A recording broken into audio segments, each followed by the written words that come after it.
Spurs are going to return to the Champions League, and they're going to make deep cup runs this year. How's that going to happen? First off, okay, 3 wins and a draw from last season. You finished level on points with the Blues. Okay? So there's your first difference. You think that's going to happen with this midfield? As much as we lost because of the midfield last year, this midfield's not going to let that happen. We're going to have way more possession. Our defense is going to be better because we have more possession. And we have less reliance on Poro. And the rest of these defenders, which are really good at going forward, might be a little dodgy defending. However, if they're asked to defend less, they're going to be better. So right off the bat, that should give us the 10 points to get us the 10th. Now, we're also going to have more chances to score, which even if it is this current front line, which hopefully it's not, they should score more. Now, Savinho and Marmoush, right? If they come in, definitely to me, we're going to return to the Champions League and we're going to make deep cup runs. Gakpo would be a fantastic bonus. It really does sound like Savinho and Marmoush are coming in. If Ornstein's saying it, it's a really good chance that they're coming in. And for the people that have been, I've heard some people complaining about the finances. Oh, the net spend is whatever. I'm not an accountant. I'm not a fan of this football club for accounting purposes. I want to know what's on the pitch. And that's why Daniel Levy was awful. Because the great negotiator, $60 million for Richarlison. How we feel about that? That's a lot of money for Richarlison. $40 for Archie Gray. Maybe today, yeah. Maybe today, Archie Gray, you would buy him for $40 million. But no, not back then. But the great negotiator paid that much for him. I don't think Gray's going anywhere. Bergvall, on the other hand, who knows? We bring these guys in.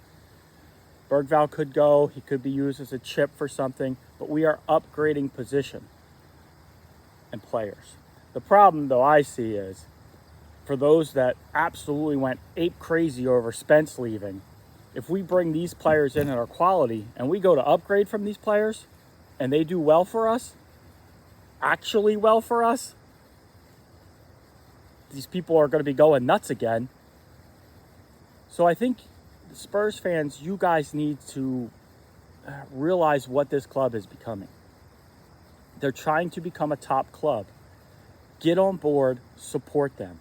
The reason these moves are being delayed, as the sun's starting to get in my eyes, the reason these moves were delayed is why? Because we're waiting for Liverpool to find replacements. We're waiting for City to find replacements. Now, it could also be where City's like, you know what? We are still ticked about the Harry Kane thing. Again, the great negotiator, Daniel Levy, made a mess of that. All I keep hearing is about, we have to get Morgan Gibbs-White. We have to get Morgan Gibbs-White. Well, again, the great negotiator decides, nah, I'm going to put in the bid for exactly the amount of the release clause. To me, go $5 million under? No. Increase your bid by $10 million. Now you're $10 million over, and there's no threat of lawsuits, litigation, anything like that.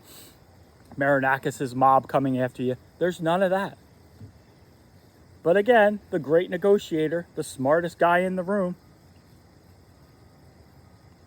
had to do that. And then you want to talk about, well, thanks to him, we have the finances. Okay, great. Go back to, in America, stadium tours. Elton John played Dodger Stadium. The Rolling Stones played multiple stadiums. A lot of bands played multiple stadiums. Stadiums had multiple functions. Daniel Levy didn't create this. He brought this. Great job. Still no naming rights. We still don't have a thing for sponsorship for the shirt next year. Again, that's all under Levy. But the most important thing to me, because I'm not an accountant, I don't root for clubs based off their accounting, is the on-the-pitch failures and failing to build upon success. This club right now is building upon failure.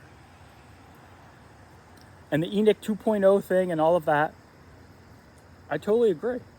Or I could agree. But I'm going to have belief in them because just like under Conte, De Zerbi will call out the club for not spending and not backing. Remember Conte? Spence was a club signing. No manager ever rated Jed Spence. We sell him. People throw their toys out the pram. I questioned some of those people. Hear nothing back. Like, is that an act? What's the deal? The club is actually showing ambition. We've sold our youth. So a year or two from now, when we go to sell players on this team, rather than our starters going for such low fees because nobody wants a bunch of players that finished 17th a couple years in a row, unless they're youth with an upside. You understand my point on that? There's a reason we finished towards the bottom 2 years in a row. And I will excuse the one because we made a cup run. But again, Levy didn't back anyone. Doesn't back a manager. He'd rather sack than back. The club has turned a page. I believe in this club now. And I could be the one that gets heartbroken. I could be the one that looks a fool. But at the end of the day, the club is heading in the right direction. And to me, that's amazing. Again, we had to wait. We wanted these players. The Prem proven thing, it's to help them gel quicker. Now again, leaving it this late, that might actually be more of an important thing. We bring in 2 or 3 of these players, which I do believe Savinho and Marmoush will be here. They're not going to play this weekend. They will come in. And if we're able to bring in Savinho, which apparently the Liverpool deal's off, but we may still be able to get Gakpo, and that window closes there, that'll be very exciting. And then in January, you can look outside the Prem and bring in a player that could be a backup, an upgrade on a position that may need time to settle in. And it might be more for a next season thing. Or maybe that player hits the ground running. I think we win this weekend. I almost feel like Mikey Moore's going to score a goal. Or Charleston will probably score a goal. And then I'll come back on and say, see, our front line's amazing. No. Mikey Moore could actually be the back door, the back post goal scorer. Then teams will adjust and cover him. So that is what I'm looking forward to. If you're still here, please like, subscribe, and I'll see you on the next video. Everything's going to be all right.